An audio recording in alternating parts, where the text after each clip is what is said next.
Raze Chaos. And welcome back, everybody. My name is Raze Chaos, and you've made it back to my channel on a Wednesday.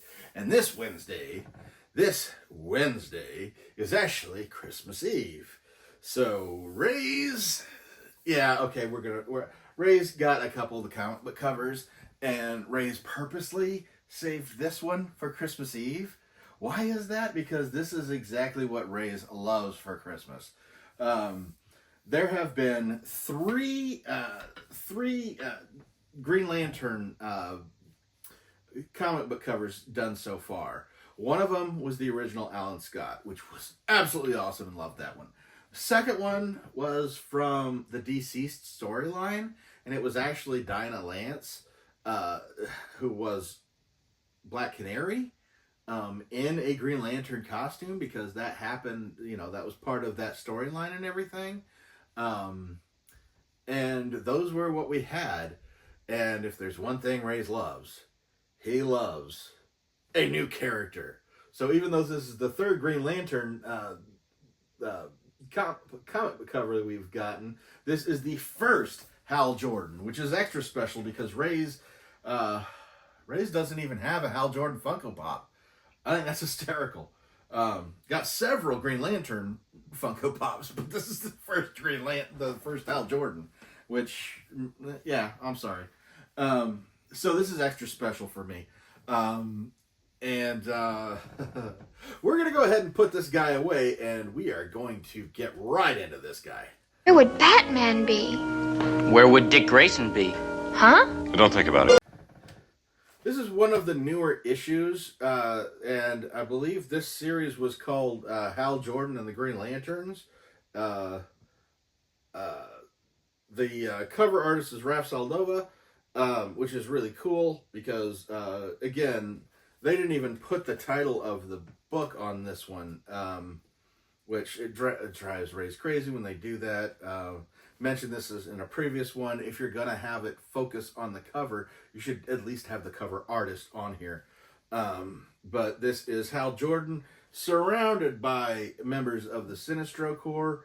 What Raze knows about this issue is, aside from the fact that Hal Jordan and the Green Lanterns was a separate series from Green Lantern.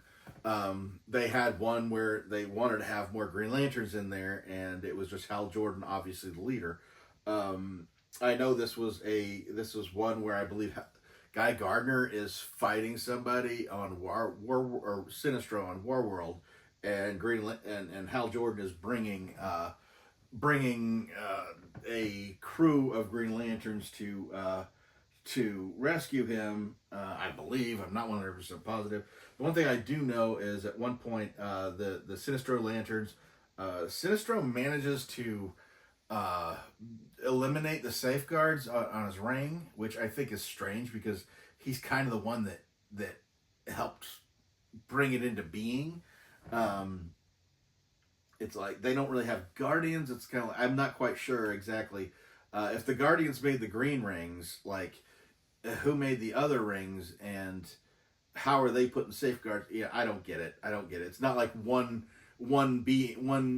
producer of these rings made them all like standard, but I believe that to make them more dangerous, they took off the Sinestro rings limitations or safeguards. One of which I think is to create the energy. So it's one of the things they've done in Green Lantern that always like confuses me a bit. They primarily do it in when they have like a Blue Lantern team up with the Green Lantern. They show that the Blue Lantern's energy supercharges the Green Lantern's energy while still recharging them. They basically feed each other. And the Blue Lantern ring can suddenly start making constructs like the Green Lantern rings, as long as there's a Green Lantern in proximity. And the Green Lantern ring goes to 200%. And I'm sitting there thinking, okay, 100% of something is all of it. So if it's 200%, like what exactly does that mean? I mean, yes, apparently it's holding more power, I guess, but like with the safeguards being pulled off of the yellow lantern rings on this, they emphasize that by showing that their rings are at 1,000%. And I'm like, if you have a glass and you fill it 100%, that means it's up to the rim and can go no further. To overflow things, there is no 100 and anything percent. You know, when somebody says, hey, we're going to drop the price of this by 600%, that basically means that they are going to pay you to take this product of some kind. It doesn't really make any sense. And this was a great point. I've seen this more with Green Lantern with their ring charge, and to me it just really didn't make any sense. It's like, does that mean it stays charged or what? You know, it's just like, do you not have to charge it again? Or, you know, I've been trying to get my phone to, you know, go over 100% as far as its charge goes, but no, it stops at 100%. It's completely full and you can't go any further, but unless it's a Green Lantern ring or any of the emotional spectrum rings, apparently. But yeah, not really sure. Had read the synopsis in the past, because Raze tends to, or at least used to keep up with that relatively closely. But yeah, it doesn't really make sense. But basically, we've got this cover of Hal Jordan being surrounded by yellow lanterns, and I mean, it's a great cover. I think the funny part is they actually put like green energy coming out of his ring, even though if you look at the actual cover, it's very faint.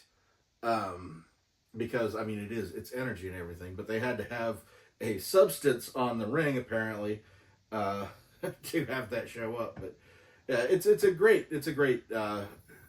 great for Green Lantern fans if they love it. This is a very dynamic pose with Hal Jordan. And then the cover thing, I think you lose a little bit more when you don't have the background characters. It would almost suggest that removing the Hal Jordan from the inside version of it, since you're not even putting the title on there, you might as well just take him off of there too and just have Hal Jordan. Since these are standard, you don't take this out of the case. I mean, there's plastic wrap, there's this thing, but once you got the actual plastic out there, the base doesn't come out, so this is where it is. So it would make more sense to have all these yellow lanterns coming after him to mimic the cover, where he's drawn on here, and then just have him on here in front of all these yellow lanterns.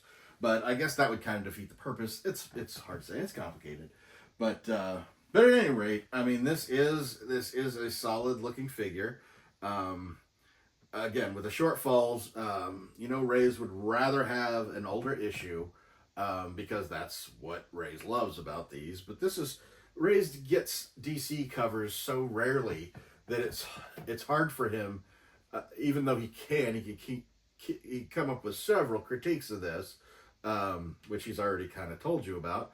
But at the same time, he doesn't want to let him out because he's just so happy that they made one. Come on, DC, give me more. You know, I like this better, but like, I mean, quite frankly, the majority of the comic book covers, figures that Funko has put out have been Marvel.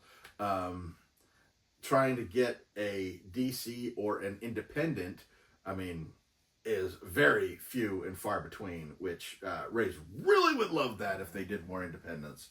But at any rate, this is a great issue. Raze tends to collect the majority of these. Raze can't even say he collects all of them anymore. Raze avoids the Star Wars because they are a different shape and they're bobbleheads, and Raze hates bobbleheads. And newly updated, Raze avoids the sketch covers because to me they make no sense. They make no sense because if you're going to showcase these covers, give us the covers in all their glory, because unless you're going to make a colored version of it, they just don't fit. Maybe some artists would like it, but quite frankly, artists that would like the sketch version would basically rather just have the sketch version than have a black and white figure on there and be in a case that they can't look at closer. Yeah, to me, they don't make any sense. But Raze has got his Green Lantern now. Finally got a Green Lantern. I mean, I guess he was in the Starro cover. But Raze is going to just be happy with what he has for now. So, with that thought, if you've enjoyed this cover, which Raze would say this isn't one of his stronger comic book cover videos, you can always check out the playlist for more. Raze loves to go into detail on some of these stories, especially the older ones, the more key issues. The more they give Raze to talk about, the more he can. But with this, I mean, this issue is part 6 of a story. And it's not, I don't even believe it's the last part of that story. It's like, okay, so in the middle of all this, yeah, it gets complicated.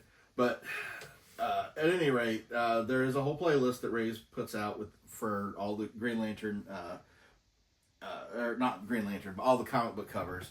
One of his favorite things to do. You can go check it out. You can just find other covers that you're interested in. See how many they've made of specific characters. See just how many Spider-Man covers they've done so far. Which, I was so glad that this wasn't a Spider-Man cover. They've done several. But at any rate, I hope you've enjoyed this video. Let me know in the comments below whether you prefer the newer issues that they do, which are still fresh in people's minds, probably still available in trade paper. Well, basically, most of it's all available in trade paperback. But do you like it when they do some of the newer stuff, or or are you like Raze, where he likes the older stuff, where he has a lot to talk about and the significance of that issue before, that's just another issue of Green Lantern fighting the Yellow Lanterns, which he does all the time. But yeah, let me know in the comments. But Raze is going to go ahead and let you get out of here now. This was Raze's Christmas Eve Christmas present, as far as having a DC comic cover to talk about. As weak as it was still a DC comic cover, and Raze loves those. So, Raze is going to go ahead and get out of here now. We're going to go ahead and let you enjoy your Christmas Eve. Hope you leave something out for Santa Raze. And if you don't leave anything out for Santa Raze, you ain't getting nothing from Santa Raze. So, yeah, we'll see about that. Just as a matter of fact, I dare you, don't leave anything out for Santa Raze. And I guarantee you, he's not going to be there. But have a great night, have a great Christmas, and never forget that life is full of odd moments. You never know when you're going to be defined.